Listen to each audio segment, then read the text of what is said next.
جب تمہیں یہ یقین ہو جائے کہ میں اہل و عیال کی ذمہ داری اٹھا سکتا ہوں، فوراً شادی کر لو، فائدے میں رہو گے۔ مصیبتیں گناہوں کا نتیجہ ہوا کرتی ہیں۔ عام لوگوں کے سامنے آواز اونچی کر کے ہنسا مت کر، اور نہ ہی بلا وجہ لوگوں کے سامنے مسکرایا کر، اس سے تیرے روب میں کمی آئے گی۔ اگر تو 10 برس تک بھی بے روزگار رہے اور تیرے پاس کھانے پینے کے لیے بھی کچھ نہ ہو، پھر بھی علم سے منہ نہ موڑنا۔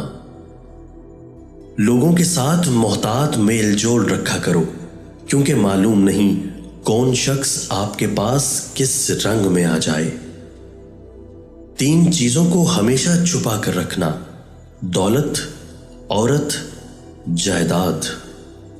عورتوں سے کثرت سے بات چیت کرنے اور ان کی مجالس میں بیٹھنے سے گریز کریں۔ بیوی کے قریب جانے سے پہلے اللہ کا ذکر اور اس سے خیر طلب کر لیا کرو۔